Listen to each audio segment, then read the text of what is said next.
చేస్తున్నావు. మరొకసారి ఎంతసేపు దేవుడితో గడుపుతున్నారు? ఎంతసేపు ప్రార్థన జీవితంలో మీరు ఉన్నారు? ఎల్లప్పుడూ ప్రార్థన చేస్తున్నావా? కొంతసేపు ప్రార్థన చేస్తున్నావా? నువ్వు దేవుడితో సంబంధం కలిగి ఉన్నదో లేదు, నీ ప్రార్థన జీవితమే తెలియపరుస్తారు. చాలా మంది అంటారు, అయ్యా మాకు సమయం లేదయ్యా ప్రార్థనకి, మాకు ఖాళీ దొరకలేదే అన్నారు. ఖాళీ దొరకదా, సమయం లేదా అంటే రెండు ఉన్నాయి, కానీ మీకు రావట్లేదు. సమయం లేకపోలేదు, సమయం ఉంది, కానీ సమయానికి వేరే పని కల్పించుకుంటున్నావు.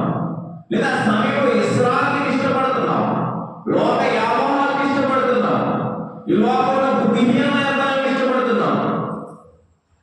చాలా మందికి సమయం ఉంది, కానీ దేవుడి దగ్గర ప్రార్థన చేయడానికి మాత్రమే సమయం ఉండలేదు. లోకం వివిధ రకమైన పనులు చేసుకోవడానికి, కుటుంబం కోసం కష్టపడడానికి సమయం ఉంది, స్నేహితులతో మాట్లాడడానికి సమయం ఉంది, సినిమా చూడడానికి సమయం ఉంది, లోకంలోని విషయాలు మాట్లాడడానికి సమయం ఉంది. ప్రార్థనకు రావంటే మాత్రము సమయం ఉండలేదు. ఈరోజు చూడండి, టీవీ చూడడానికి సమయం ఉంది, దాదాపు 4 సీరియల్ చూసే సమయం జనాలకు ఉంది. 4 నిమిషాలు ప్రార్థన చేసే సమయం అది లేదంటే ఎంత బుద్ధి కదా.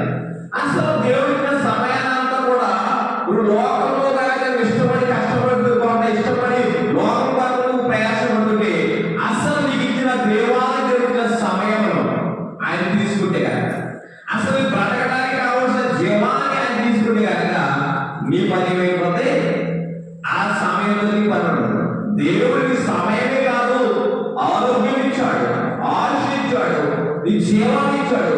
అవన్నీ ఇచ్చిన దేవుడు మర్చిపోయి అవన్నీ ఏమని లోకంలోకి వెళ్ళి నువ్వు సమయాన్ని గడిపేస్తున్నావు. ఇక ప్రతి సమయంలో ఎల్లప్పుడూ ప్రార్థన చేసేవాడు. ఎప్పుడంటే ఎల్లప్పుడూ. మనగారు 10 పాటలే వ్యక్తి కాదు, 100 మందికి అధిపతి, శతాధిపతి. అటువంటి వ్యక్తి ఎల్లప్పుడూ ప్రార్థన చేసుకుంటే నీవు నేనేం చేస్తున్నాము? మరొకసారి వచనం చదువుతాం. 2వ వచనం మరొకసారి చదివితే మీకు అర్థమవుతుంది అతను ఎలా ఉండాలని జీవితం. అతడు తన ఇంటి వారితో కూడా, ఎవరోనే ఏ ఇంటి వారంటే ఆ ఇంటి వారు తన ఇంట్లో ఒకరు కూడా రాదు. తన ఇంటి వారందరితో కూడా ఎవరైతే భయపడుతుందో దేవుడైతే భయపడుతున్నారు ఉన్నాడు, లేదా ఎవరో ఒక అన్యుడై ఉన్నాడు. తన ఇంటి వారందరితో కూడా ఎవరుంటాడండి? ఇంటి వారందరితో కూడా ఎలా ఉన్నాడు? భయము భక్తిగా ఉన్నాడు. ఈరోజు భయం ఉంటే భక్తి లేదు, భక్తి ఉంటే భయం లేదు. ఈ కొన్నేళ్ళ వ్యక్తి, కొన్నేళ్ళ వ్యక్తి అలాంటి వాడు. తన ఇంటి వారందరితో కూడా భయభక్తులు కలిగి ఉంది. తర్వాత ప్రజలు